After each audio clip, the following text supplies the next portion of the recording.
조선 팔도에 이름난 만석군이 있었다. 이름하여 최부자.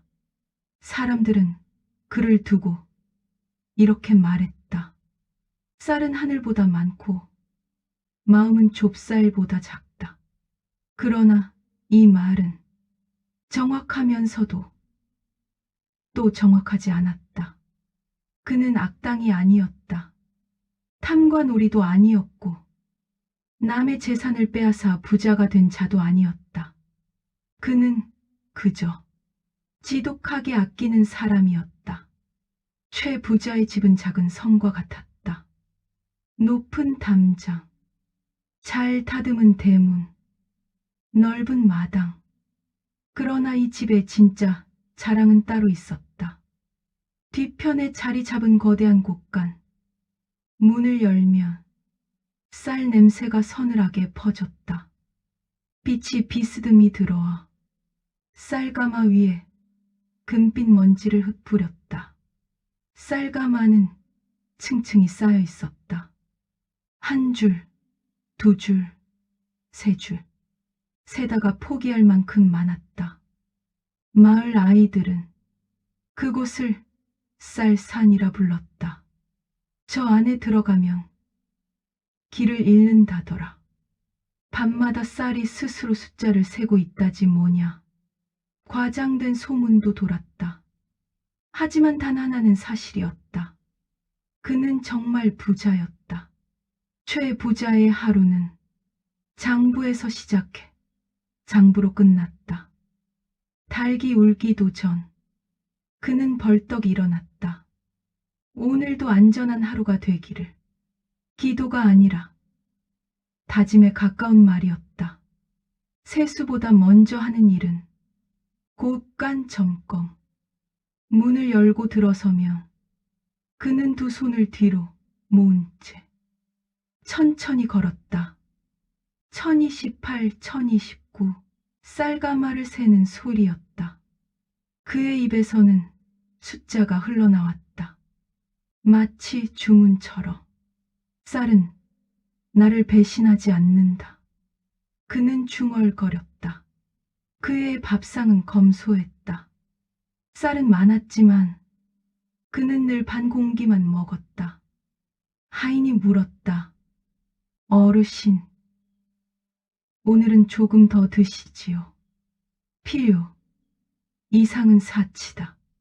그는 젓가락을 내려놓았다.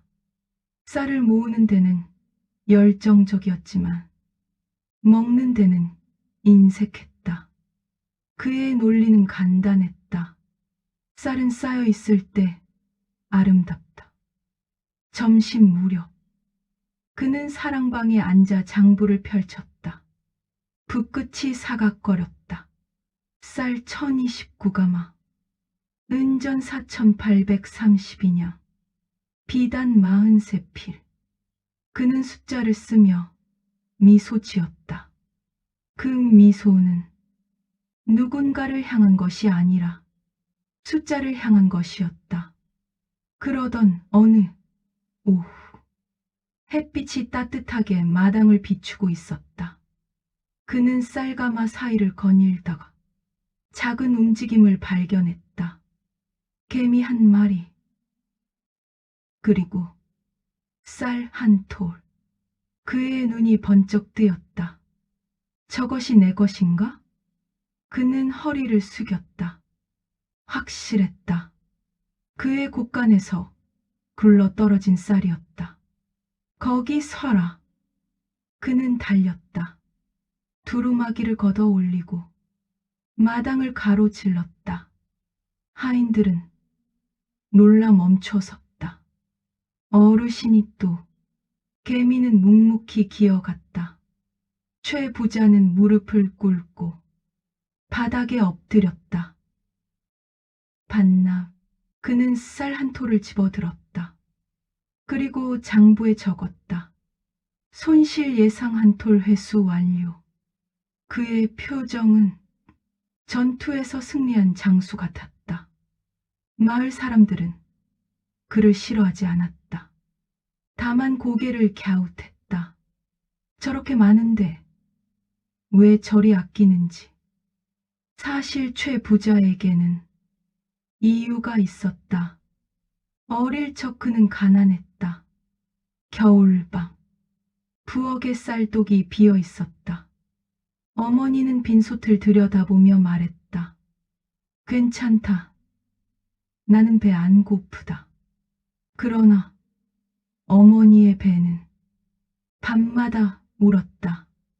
그날 어린 최는 다짐했다. 나는 절대 굶지 않겠다. 그 다짐은 세월 속에서 조금씩 변했다. 나는 절대 가난해지지 않겠다. 그리고 어느새 나는 절대 나누지 않겠다가 되어버렸다. 최 부자는 사람보다 숫자를 믿었다. 사람은 변한다. 사람은 떠난다. 그러나 숫자는 장부 위에 남는다. 그는 숫자를 쓰며 마음의 안정을 얻었다. 숫자가 늘어나면 가슴이 따뜻해졌다. 숫자가 줄어들면 손이 떨렸다. 저녁이 되면 그는 금괴를 꺼냈다. 촛불 아래 반짝이는 황금. 짤랑. 그는 혼자 웃었다. 이 정도면 저승에서도 큰 소리 치겠지. 그러나 그 웃음은 벽에 부딪혀 돌아왔다. 마당에서는 아이들의 웃음소리가 들렸다. 그 웃음은 서로를 향해 있었다. 최 부자의 웃음은 금괴를 향해 있었다. 그해 여름, 비가 적었다. 눈이 갈라지기 시작했다. 벼가 힘없이 고개를 숙였다. 마을 사람들의 얼굴에 그늘이 드리웠다. 하지만 최 부자는 말했다. 내 쌀은 안전하다. 그는 계산했다. 흉년이 와도 나는 5년은 버틴다. 그는 틀리지 않았다. 그러나 한 가지를 계산하지 않았다. 함께라는 변수. 그가 매일 쓰는 장부에는 쌀과 은전과 비단이 적혀 있었다. 그러나 세상에는 또 다른 장부가 있었다. 누군가의 굶주림을 덜어준 날, 도움을 건넨 순간, 웃음을 나눈 시간. 그 장부는 보이지 않았다. 하지만 분명히 존재했다. 그리고 지금 최 부자의 그 장부는 먼지만 쌓여 있었다. 그날 밤, 바람이 세차게 불었다. 곳간 문이 삐걱거렸다. 쌀가마 위에 먼지가 흩날렸다. 그는 이불을 뒤집어 쓰고 중얼거렸다. 쌀은 안전하다. 그러나 창밖에서 어린아이의 울음소리가 들렸다. 잠시 그의 눈이 떨렸다. 하지만 그는 이내 고개를 저었다. 내가 책임질 일은 아니다. 그는 아직 몰랐다. 진짜 위기는 쌀이 줄어드는 것이 아니라 마음이 말라가는 것이라는 걸. 그의 곳간은 가득 찼다. 그러나 그의 영혼 곳간에는 바람만 불고 있었다. 멀리서 먹구름이 몰려왔다. 흉년은 눈을 향해 다가오고 있었고 또 하나의 사건은 그의 삶을 향해 조용히 걸어오고 있었다. 최 부자는 여전히 확신했다. 돈이 많으면 다 해결된다. 그러나 세상은 다른 계산법을 준비하고 있었다. 그리고 그 계산서는 곧 그의 꿈속에서 전달될 예정이었다. 그의 여름은 이상하리만치 조용했다. 매미는 울었지만 노는 울지 못했다. 비가 오지 않았다. 한 번쯤은 소나기가 쏟아져 갈라진 논바닥을 적셔야 했건만 하늘은 끝내 입을 다물었다. 벼는 고개를 숙였고 흙은 쩍쩍 갈라졌다. 마을 사람들은 논두렁에 서서 하늘을 올려다보았다. 한 번만 내려주소서. 그러나 구름은 지나가기만 했다. 초가집 굴뚝에서는 연기가 점점 줄어들었다. 밥 짓는 냄새가 사라졌다. 아이들은 묻기 시작했다. 어머니, 오늘은 죽 말고 밥은 없어요. 어머니는 웃으며 말했다. 죽이 더 맛있지 않니? 그 웃음은 눈가에서 멈췄다.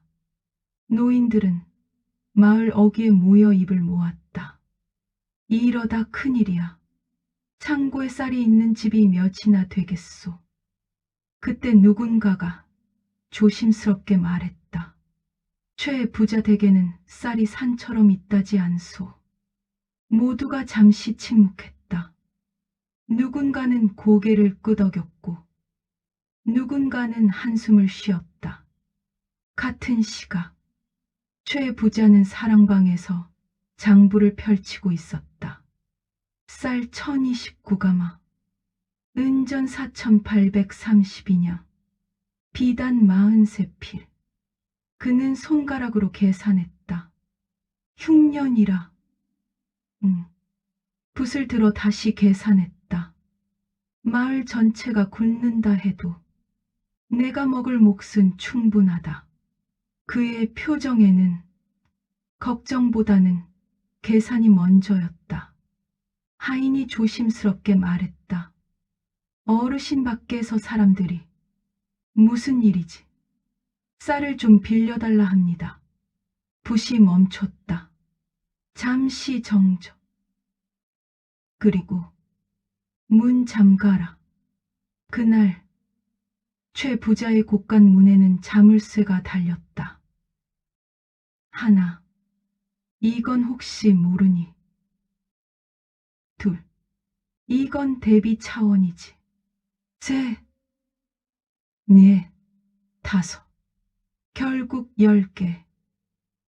철컹, 철컹, 철컹. 문이 닫힐 때마다 마을 사람들의 얼굴도 닫혔다. 최 부자는 문을 두드리며 말했다. 내 돈 내 산이다. 그는 콧노래까지 불렀다. 쌀은 쌓여야 제맛이지. 그날 저녁 한 노인이 찾아왔다. 등이 굽은 농부였다. 어르신 올가을에 갚겠습니다. 쌀 2말만 빌려주시오. 최 부자는 고개를 갸웃했다. 올가을? 예, 비만 오면. 최 부자는 미소 지었다. 비가 온다는 보장이 있소? 노인의 입이 다물렸다. 담보는? 예, 담보가 있어야 빌려주지. 노인은 고개를 떨구었다. 없습니다. 그럼 어쩔 수 없지. 문이 닫혔다. 철컹. 그는 스스로에게 말했다. 이건 냉정함이 아니라 현명함이다. 한 번 열어주면 줄줄이 온다. 나는 마을의 은행이 아니다. 그의 논리는 완벽했다. 그러나 그 밤 그는 쉽게 잠들지 못했다. 창밖에서 바람이 불었다. 누군가 기침하는 소리가 들렸다. 그는 이불을 뒤집었었다. 내 책임은 아니다. 며칠이 지났다. 아이들의 울음소리는 더 잦아졌다. 죽도 묽어졌다. 노인은 보이지 않았다. 최 부자의 대문 앞에는 발자국이 늘어갔다. 그리고 줄어갔다. 사람들은 이상 찾아오지 않았다. 그 대신 수군거림이 늘어났다. 쌀사는 있지만 마음사는 없구먼. 저렇게 많아도 굶는 사람이 있다니. 최 부자는 숫자를 보며 안심하려 했다. 그러나 이상했다. 장부를 봐도 마음이 편하지 않았다. 숫자는 그대로였다. 쌀은 줄지 않았다. 그런데 왜 가슴이 답답한가? 그는 곳간으로 갔다. 자물쇠를 하나하나 만졌다. 10개. 안전하다. 그러나 그 순간 자신도 모르게 중얼거렸다. 너무 많나? 그는 고개를 세게 흔들었다. 아니다. 부족한 것보다 낫다. 하지만 균열은 이미 시작되었다. 이번에는 젊은 어머니였다. 아이를 안고 있었다. 어르신 아이가 사흘째 제대로 못 먹었습니다. 최 부자의 눈이 아이에게 향했다. 마른 볼, 힘없는 눈. 그는 순간 어린 시절의 자신을 떠올렸다. 빈솥 앞에 서 있던 어머니. 그는 시선을 돌렸다. 이 동네에 나 말고도 쌀 가진 집이 있을 것이오. 없습니다. 그럼 관하로 가시오. 문이 닫혔다. 이번에는 철컹 소리가 조금 더 크게 들렸다. 그는 방으로 돌아와 금괴를 닦았다. 짤랑. 이게 나를 지켜준다. 그는 거울을 보았다. 나는 틀리지 않았다. 그러나 거울 속 눈빛은 조금 흔들렸다. 며칠 뒤 마을은 조용했다. 너무 조용했다. 연기 없는 굴, 빈 우물가, 웃음 없는 골목. 최 부자는 이상함을 느꼈다. 그는 담장 너머를 바라보았다. 사람들의 눈빛이 달라져 있었다. 원망도, 분노도 아니었다. 그보다 더 무서운 것. 기대하지 않는 눈빛. 그날 밤, 그는 잠결의 소리를 들었다. 텅텅텅. 마치 빈 항아리를 두드리는 소리 같았다. 그는 벌떡 일어났다. 곳간으로 달려갔다. 자물쇠는 그대로였다. 쌀도 그대로였다. 그러나 그 소리는 어디선가 계속 울렸다. 텅텅. 그는 귀를 막았다. 그 소리는 밖이 아니라 자기 안에서 울리고 있었다. 그는 다시 장부를 펼쳤다. 쌀 1029가마. 숫자는 여전히 든든했다. 그러나 갑자기 다른 숫자가 떠올랐다. 마을 사람 수 173명. 굶는 집 42가구. 그는 붓을 내려놓았다. 왜 이런 계산을? 그는 스스로를 나무랐다. 감정은 손해다. 그러나 계산은 멈추지 않았다. 다음 날 그는 또다시 자물쇠를 확인했다.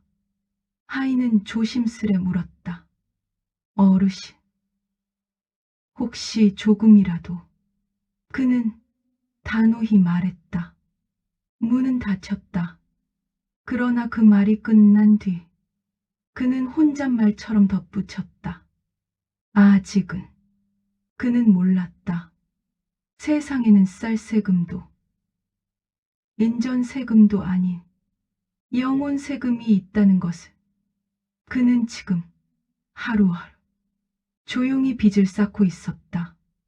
쌀은 그대로였지만 신뢰는 줄어들고 있었다. 자물쇠는 늘어났지만 관계는 줄어들고 있었다. 해질 무렵 그는 담장 위에 서서 마을을 내려다보았다. 노는 말라 있었고 사람들은 작아 보였다. 그는 중얼거렸다. 나는 잘못하지 않았다. 그러나 바람이 속삭였다. 정말인가? 멀리서 천둥이 울렸다. 비는 오지 않았다. 대신 어둠이 조금 더 짙어졌다. 그리고 그 어둠 속에서 누군가가 조용히 장부를 넘기고 있었다. 그는 아직 모른다. 곧 찾아올 영혼 세무조사를. 그날 밤은 유난히 무거웠다. 하늘은 맑았는데 공기는 눅눅했고 바람은 불지 않았는데 창호지는 스스로 떨렸다. 최 부자는 뒤척였다. 이상하게도 잠이 오지 않았다. 자물쇠 열개를 직접 확인했고 장부도 3번이나 검사냈다. 쌀 1029가마, 은전 4832냥, 변동 없음. 그런데 마음이 이상했다.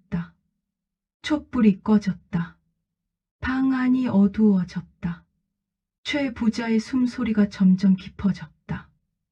그 순간 방 안 공기가 얼어붙었다. 촛불 심지가 다시 타올랐다. 혼자서 그는 꿈속으로 빨려 들어갔다. 문이 열렸다. 그러나 대문도 사랑채도 아니었다. 어디인지 알 수 없는 회색 공간. 바닥도 없고 하늘도 없는 곳. 그 한가운데 한 사람이 서 있었다.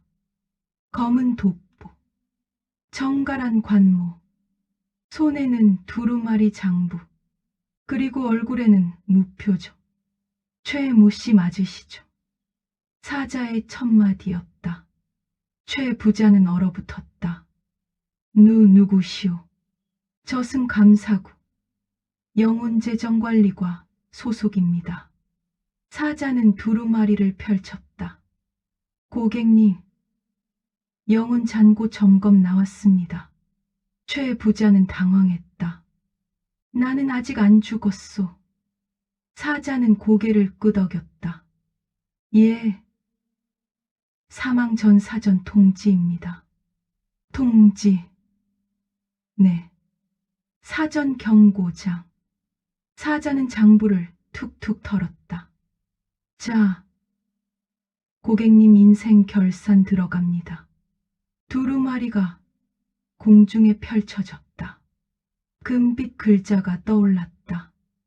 재산 목록, 쌀 1029가마, 인전 4832냥, 비단 43필 토지 12마지기. 최 부자의 얼굴이 밝아졌다. 보시오, 이게 내 성실함이오. 사자는 고개를 끄덕였다. 물적 자산은 우수하십니다. 그리고 다음 장을 넘겼다. 영혼 자산 목록. 굶주린 자에게 베푼 날 0. 눈물 닦아준 횟수 0. 자발적 나눔 0. 조건 없는 도움 0. 최 부자의 표정이 굳었다. 이게 무슨 장난이오. 사자는 안경을 고쳐 썼다. 장난 아닙니다. 실시간 집계입니다. 그 순간 최 부자는 자신의 또 다른 곳간을 보았다. 어둡고 텅 비어 있었다. 쌀가마 대신 먼지가 쌓여 있었다. 거미줄이 늘어져 있었다. 이게 내 곳간. 사자는 설명했다. 영혼 창고입니다. 왜 비었소? 사자는 담담하게 말했다. 입금이 없으니까요. 나는 도둑질하지 않았소. 네. 나는 남을 해치지 않았소. 네. 그럼 문제 없지 않소. 사자는 고개를 끄덕이며 말했다. 고객님, 마이너스는 아닙니다. 잠시 뜸을 들였다. 다만 제로입니다. 사자는 도장을 꺼냈다. 이대로 사망 시 도장을 쾅 찍었다. 영혼 노숙자 판정. 최 부자는 얼어붙었다. 노숙자. 예, 저승에서는 베푼 만큼 거주. 등급이 정해집니다. 나는 만석꾼이요. 그건 이승통화입니다. 사자는 친절하게 설명했다. 현재 잔고 0입니다.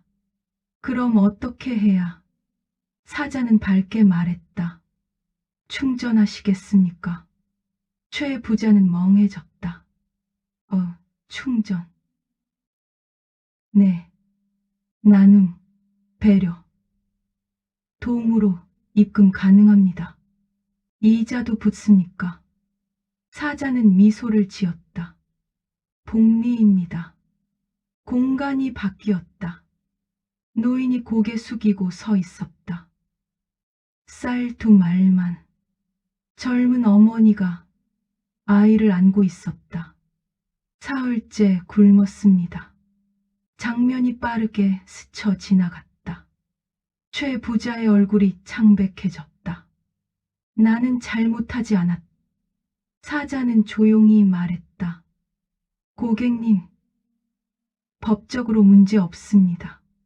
그럼 다만 영혼 장부에는 기록됩니다. 마지막 장면이 나타났다. 어린 시절의 최. 빈솥을 들여다보는 어머니.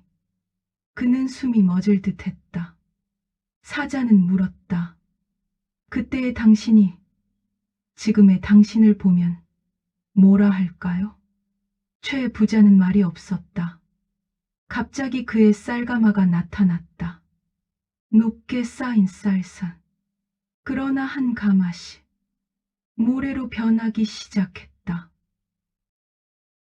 툭, 툭, 툭. 왜 이러? 사자는 말했다. 혼자 쥔 재산은 시간이 지나면 의미가 줄어듭니다. 사자는 마지막 장을 펼쳤다. 자녀 수명, 미학적, 영혼 잔고, 영, 권고 사항 즉시 입금 필요. 이대로 두시면. 사자는 차분히 말했다. 고객님은 빈 곳간과 함께 오시게 됩니다. 최 부자는 떨리는 목소리로 물었다. 아직 늦지 않았소? 사자는 도장을 다듬며 말했다. 고객님, 살아 계십니다. 그럼 지금이 가장 빠른 날입니다. 쿵. 그는 침상에서 벌떡 일어났다. 땀이 비 오듯 흘렀다. 방 안은 고요했다. 자물쇠 10개. 그대로였다. 그러나 마음은 그대로가 아니었다. 그는 장부를 펼쳤다. 쌀 1029가마. 그는 붓을 들었다. 그리고 처음으로 다른 계산을 적었다. 마을 173명. 손이 떨렸다. 굶는 집 42가구. 붓끝이 멈췄다. 그는 천천히 중얼거렸다. 영혼 복리. 바람이 불었다. 이번에는 차갑지 않았다. 어딘가에서 들려오는 목소리. 충전하시겠습니까? 최 부자는 눈을 감았다. 그리고 아주 작게 말했다. 해보지 뭐. 그의 인생에서 처음으로 쌀이 아니라 마음을 계산하기 시작한 순간이었다. 그날 아침 최 부자는 이상하게도 늦게 일어났다. 늦었다기보단 눈을 뜨는데 시간이 걸렸다. 꿈이 너무 선명했기 때문이다. 고객님, 영혼 잔고가 바닥입니다. 충전하시겠습니까? 복리로 들어갑니다. 그 목소리가 귓속에서 계속 울렸다.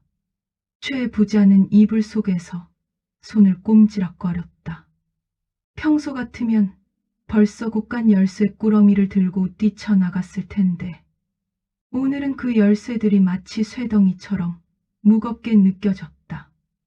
그는 결국 침상에서 일어났고 발을 딛자마자 중얼거렸다. 쌀은 그대로 있을 텐데. 그 말이 끝나자마자 스스로도 웃음이 나왔다. 이상했다.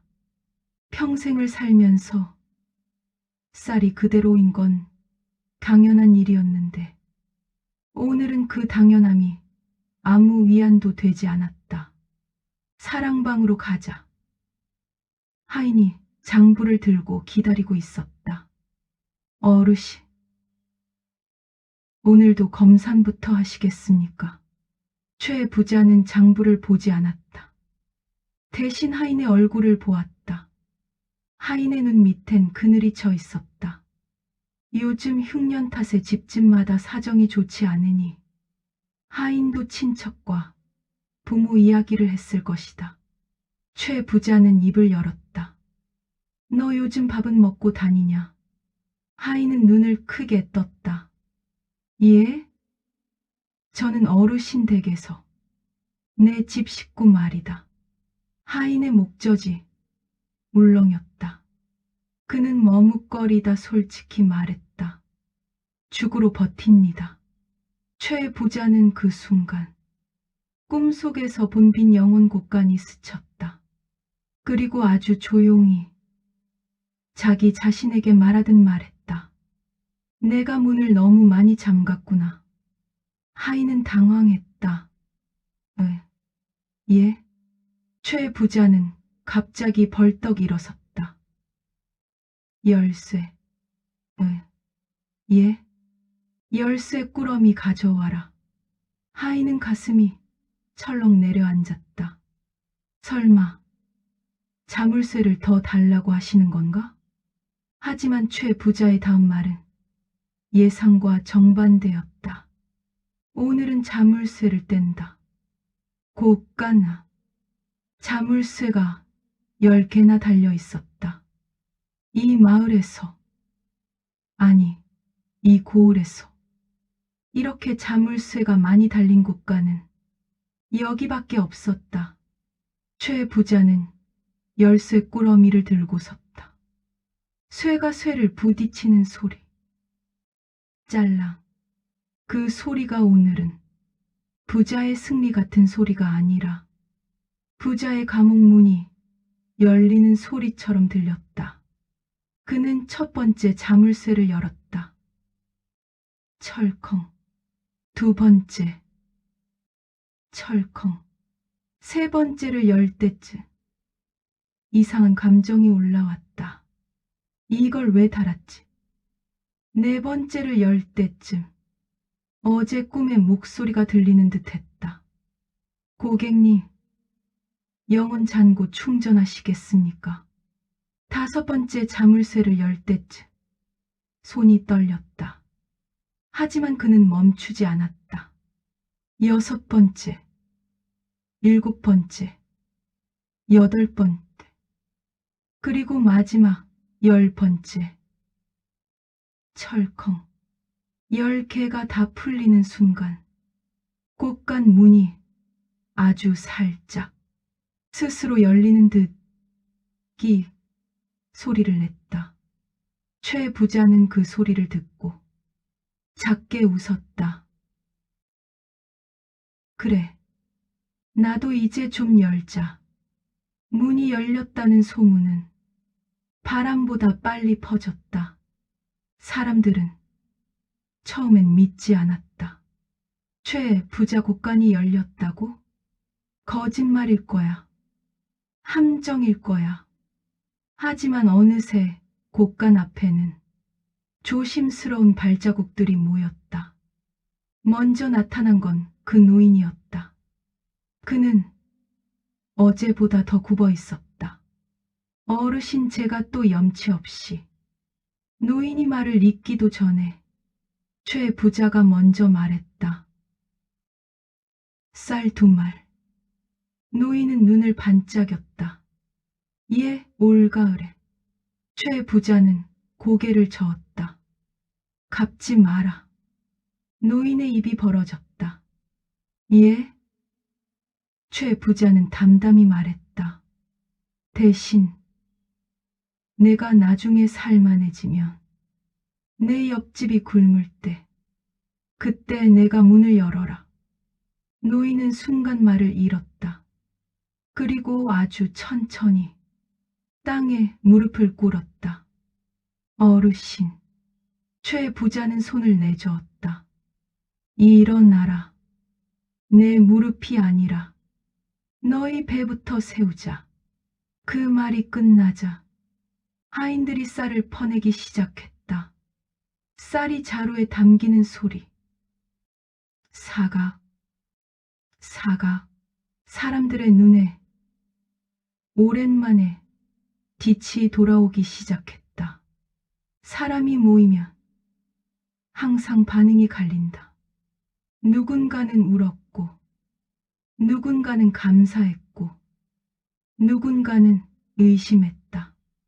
갑자기 왜 저래? 평생 짠돌이로 살던 사람이 하룻밤 사이에 뭔가 노리는 거 아냐? 그 의심은 마을의 유지들에게서 먼저 나왔다. 특히 마을에서 늘 얼굴을 들이밀던 이방이 있었다. 그는 말끝마다 관아를 들먹이며 사람들 위에 서려던 자였다. 이방이 최 부자에게 다가왔다. 최 부자 어르신, 자발적 기부는 훌륭합니다만 이건 관아와 협의가 필요합니다. 최 부자는 그를 빤히 바라봤다. 협의? 예. 배급은 질서 있게. 그리고 관아를 통해서 최 부자는 조용히 웃었다. 질서. 그가 곡간을 손바닥으로 한번 쳤다. 내가 문을 닫을 때는 너희가 질서를 말하지 않았지. 이방의 얼굴이 굳었다. 최 부자는 낮게 말했다. 나는 오늘부터 내가 가진 것, 내가 믿는 방식으로 쓴다. 이방이 반박하려 했지만 사람들이 이미 최 부자 편에 서 있었다. 그들의 눈빛이 달라져 있었다. 어제까진 부자 앞에서 작아졌던 눈빛이 오늘은 사람 앞에서 고개를 들었다. 최 부자는 멈추지 않았다. 쌀을 푸는 건 지금 당장 배를 살리는 일이었다. 하지만 그는 꿈에서 보았다. 복리입니다. 영혼 잔고는 한 번의 선행으로 끝나지 않는다. 반복이 필요했다. 구조가 필요했다. 최 부자는 마을을 한 바퀴 돌았다. 말라가는 노, 무너진 다리, 비가 오면 물살에 휩쓸리는 냇가, 아이들이 학교 대신 장작을 줍고 있었다. 그는 냇가 앞에서 멈췄다. 그곳엔 낡은 나무다리가 있었는데 한쪽이 삐걱거렸다. 사람들은 그 다리를 건널 때마다 숨을 죽였다. 누군가는 다리를 건너다 미끄러져 다리를 다친 적도 있었다. 최 부자는 고개를 끄덕였다. 좋다. 하인을 불렀다. 장정들을 부르고 목수를 불러라. 어르신, 쌀을 더 푸실 건가요? 쌀은 배를 살린다. 그는 냇물을 바라보며 말했다. 하지만 다리는 삶을 살린다. 며칠 뒤 냇가에 목재가 쌓이고 장정들이 모였다. 목수가 설계도를 펼쳤다. 어르신, 이 정도면 튼튼한 다리가 됩니다. 최 부자는 물었다. 얼마나 버티나? 비가 세차게 와도 10년은 거뜬합니다. 최 부자는 고개를 저었다. 10년 말고. 목수가 당황했다. 예? 내가 죽어도 버티게 해라. 목수가 침을 삼켰다. 그럼 더 굵은 기둥이 필요합니다. 최 부자는 주머니에서 인전을 꺼내 목수의 손에 쥐어줬다. 넣어라. 사람들이 웅성거렸다. 최 부자가 은전을? 그것도 한 번에 저렇게? 그러자 최 부자가 딱 한마디 했다. 보기 좋게 쓰겠다. 사람들이 순간 오해할 뻔했지만 그는 덧붙였다. 내가 아니라 너희 삶이.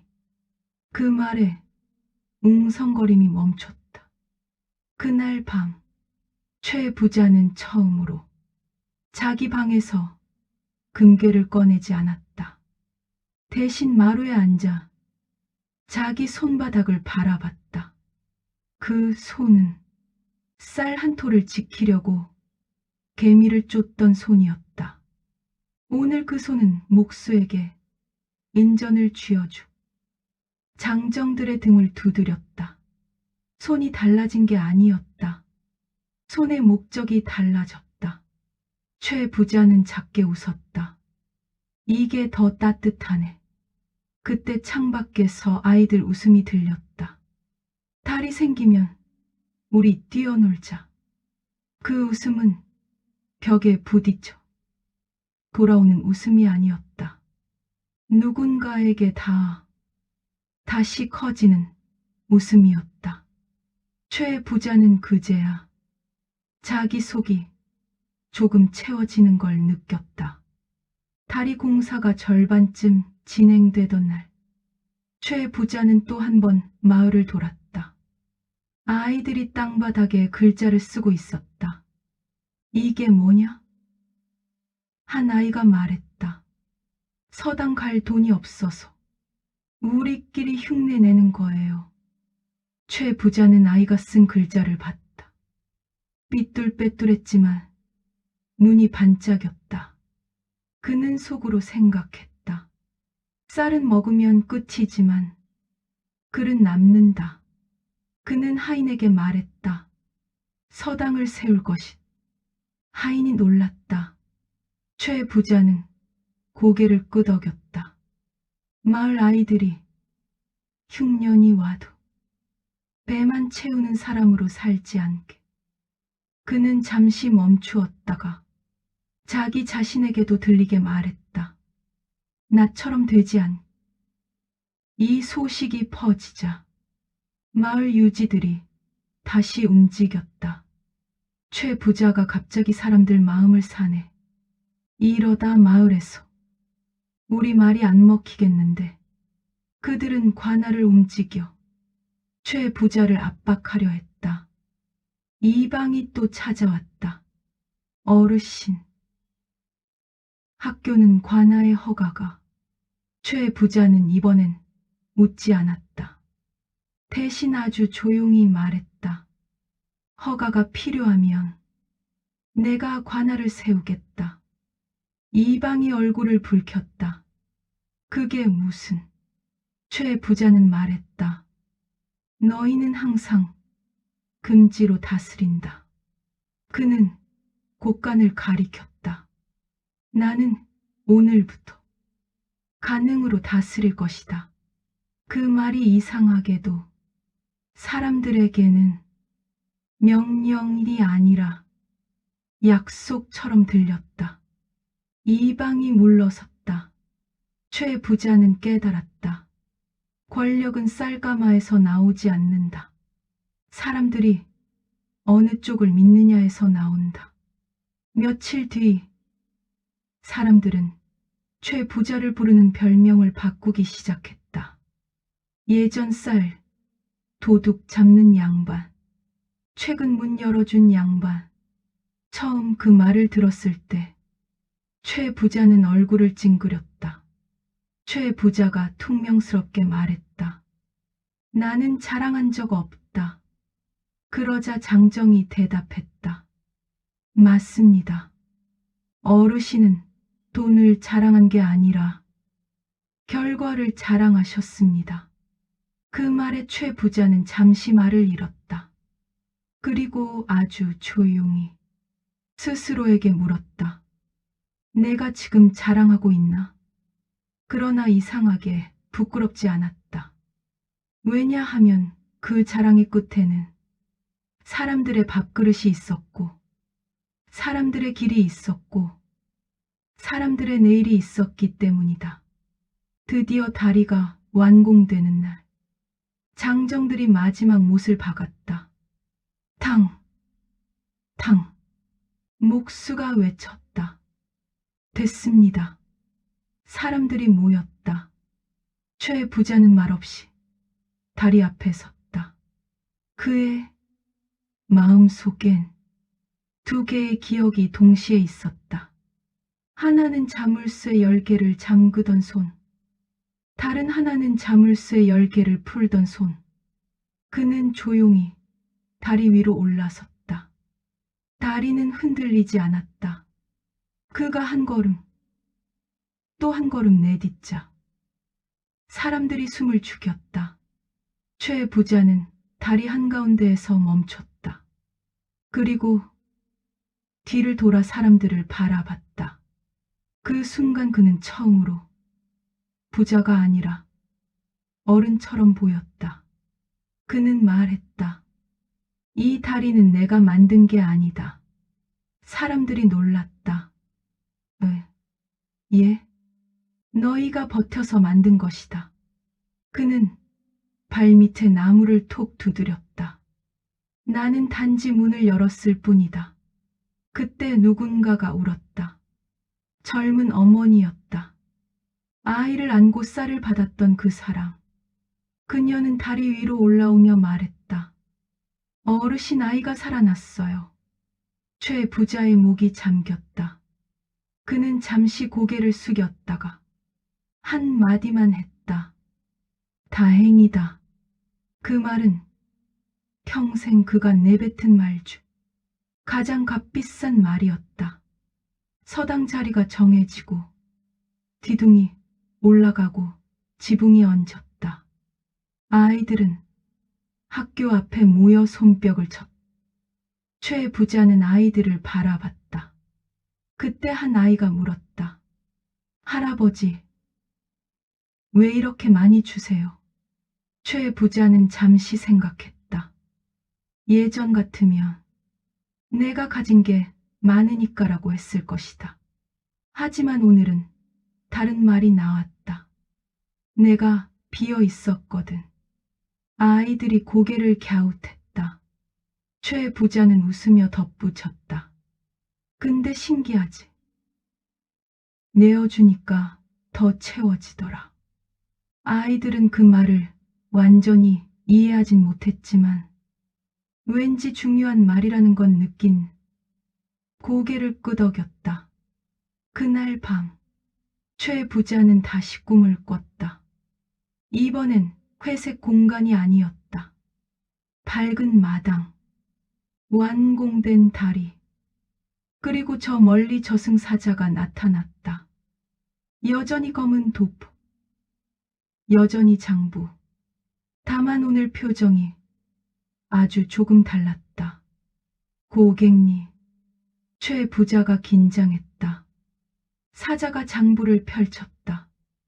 영혼 잔고, 입금 42가구, 긴급백, 입금 다리 건립, 입금 학교 설립 진행, 적립 방식 복리 적용 중. 사자는 펜 끝으로 톡톡 찍었다.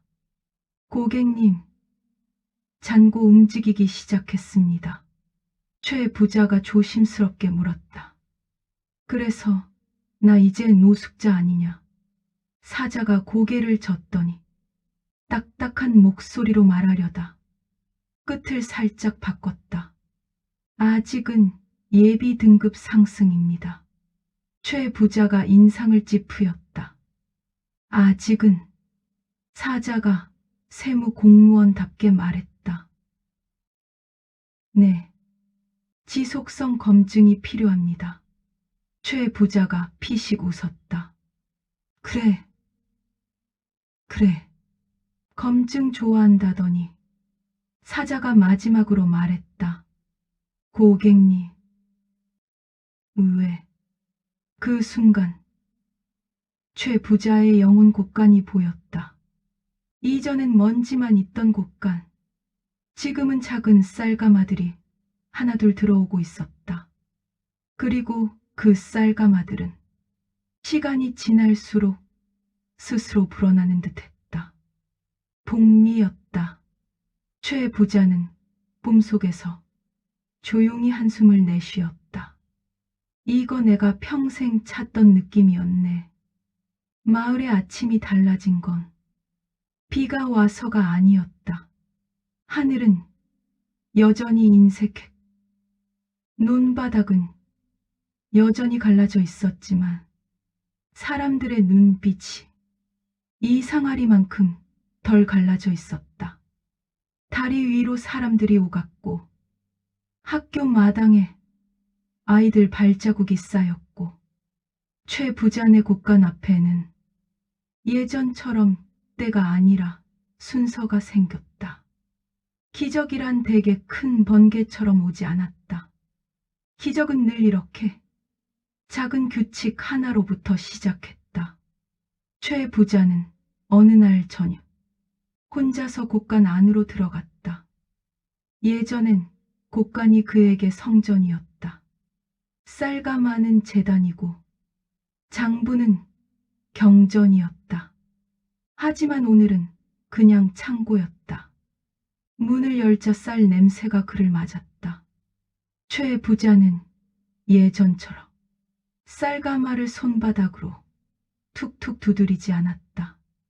대신 가만히 서서 쌀산을 바라봤다. 줄었네. 줄었다. 확실히 줄었다. 1029가마에서 시작해 오늘 장부에는 912가마로 적혀 있었다. 예전 같으면 이 숫자를 보는 순간 심장이 먼저 뛰었을 것이다. 117가마가 어디 갔지? 누가 세는 거 아닌가? 습기가 찼나? 쥐가? 개미가? 하지만 오늘은 그런 생각이 먼저 나오지 않았다. 대신 그 숫자 옆에 다른 장면들이 떠올랐다. 배급줄을 서서 밥그릇을 두 손으로 받던 노인, 아이 손을 잡고 다리 위를 뛰던 젊은 어머니, 최 부자는 장부를 펴고 붓을 들었다. 그리고 습관처럼 적으려다 손이 멈췄다. 예전 습관 손실 117가마, 오늘 마음 입금 117가마. 그는 결국 그렇게 적었다. 입금 117가마, 밥그릇 42가구, 다리 공사 인부식량학교 공사 인부식량 임시구율. 붓을 내려놓는 순간 그가 작게 웃었다. 이상하지. 혼잣말이었다. 쌀은 줄었는데 내 속은 찼어. 하지만 마을 모두가 그 변화를 온전히 믿은 건 아니었다. 사람은 원래 어제의 사람을 기준으로 오늘의 사람을 판단한다. 최 부자의 어제는 너무 강했다.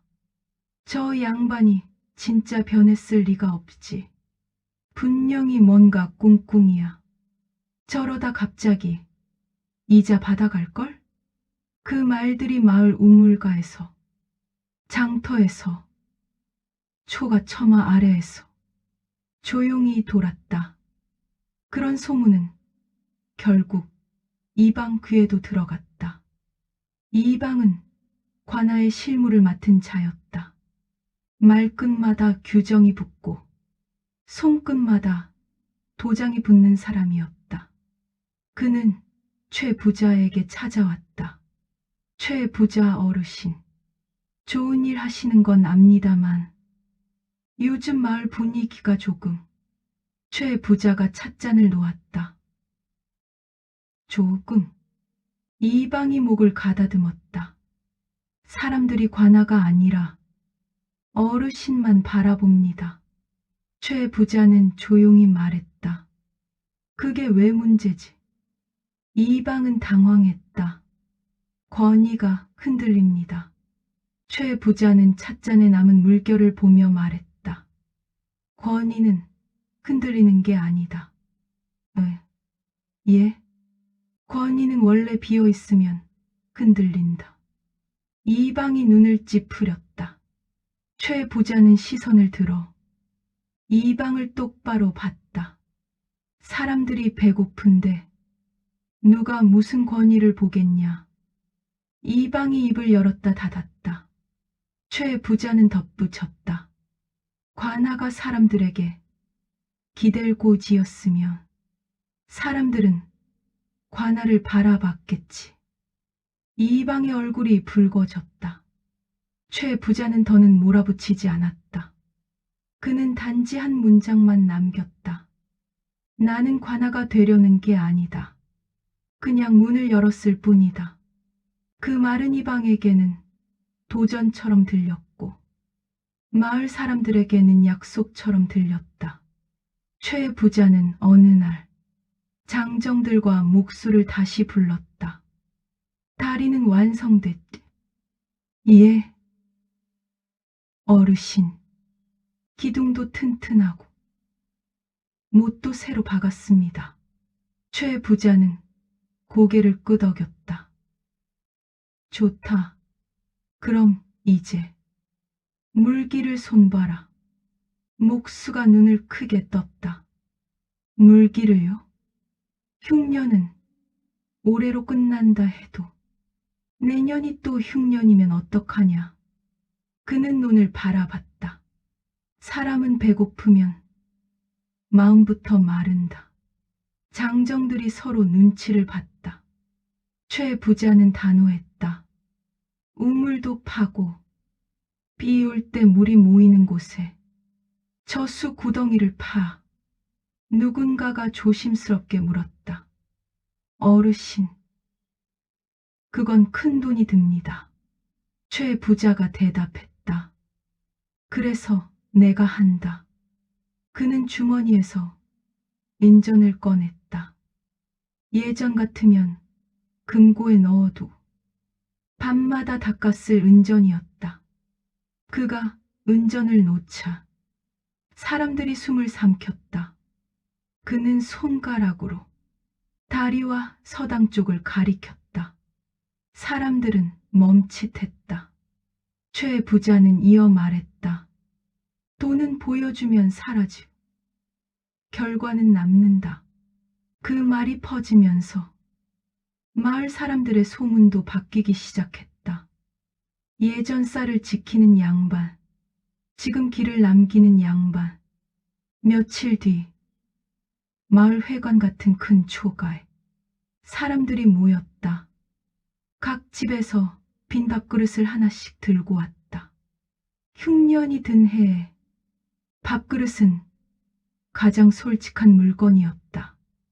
밥그릇이 차면 집도 차고 밥그릇이 비면 집도 빈다. 최 부자는 앞에 섰다. 그는 평생 사람들 앞에서 말하는 걸 좋아하지 않았다. 말은 약속이 되고 약속은 나눔으로 이어지기 때문이다. 하지만 오늘은 말을 해야 했다. 그는 짧게 말했다. 오늘부터 밥그릇을 비워두지 마라. 사람들 사이에 숨소리가 돌았다.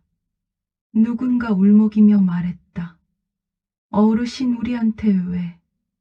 최 부자는 잠시 멈췄다가 솔직하게 말했다. 나도 비어 있었거든. 사람들이 고개를 들었다. 최 부자는 밥그릇 하나를 들었다. 텅.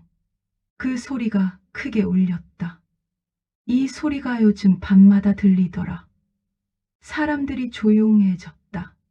최 부자는 뒤를 돌아 곳간 쪽을 바라봤다. 쌀은 나한테 있었는데 밥은 내 안에 없더라. 그는 손짓했고 하인들과 장정들이 쌀자루를 들어왔다. 그 자리에서 밥이 지어졌다. 하얀 김이 올라왔다. 그리고 한 사람씩 밥그릇이 채워졌다.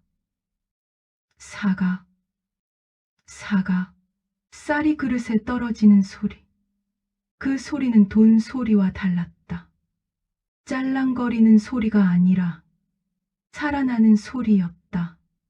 최 부자는 그 장면을 보다가 자기도 모르게 중얼거렸다. 이게 내가 평생 모은 이유였나. 이후로 마을에 이상한 일이 생겼다. 최 부자가 나누자 다른 집들도 조금씩 나누기 시작했다. 처음엔 아주 작은 것들이었다. 말린 무 한 조각, 콩 한 줌, 장작 몇 개비, 집신 한 켤레. 누군가 배급줄에 서지 못하면 옆집이 대신 밥그릇을 채워줬다. 한 노인이 말했다. 최 부자 어르신이 문을 여셨는데 내가 문을 닫고 살면 사람이 아니지.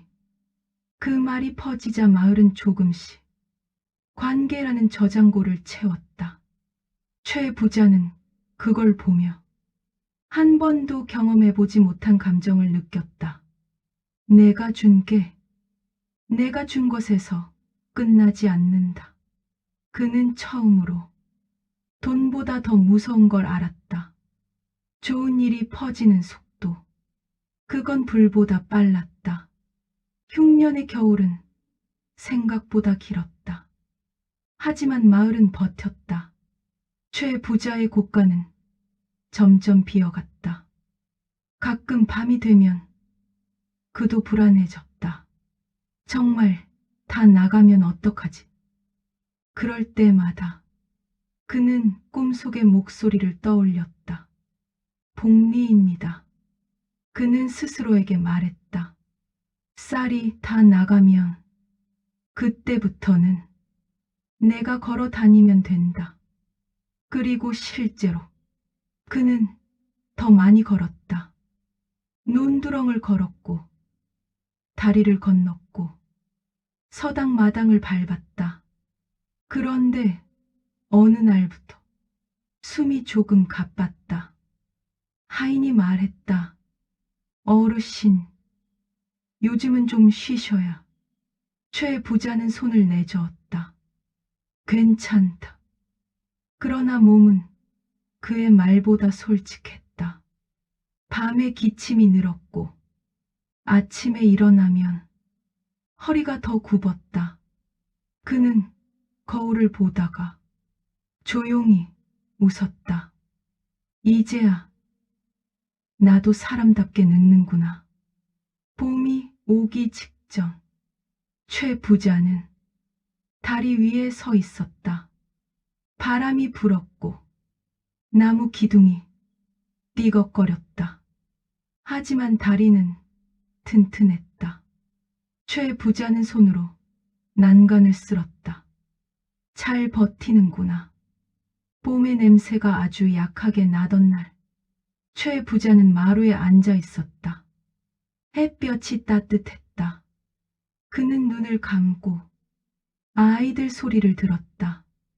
사람은 서로 기대어 산다. 다리 위를 달리는 발소리. 최 부자는 손을 가슴에 얹었다. 숨이 가빴다. 하지만 두려움은 없었다. 하인이 옆에 앉아 말했다. 어르신, 안으로 들어가시지요. 최 부자가 고개를 저었다. 여기가 좋다. 하인이 울먹였다. 어르신, 쌀이 많이 줄었습니다. 최 부자가 웃었다. 그래서 좋다. 예? 최 부자가 조용히 말했다. 쌀이 줄어든 건 내가 살았다는 증거다. 하인은 결국 눈물을 참지 못했다. 최 부자는 손을 들어 하인의 머리를 쓰다듬었다. 울지 마라. 그는 한 번 숨을 길게 내쉬었다. 내가 가져갈 건 따로 있다. 그의 시선이 마을을 향했다. 다리, 서당, 사람들. 그는 아주 작은 목소리로 말했다. 이게 내 금괴다.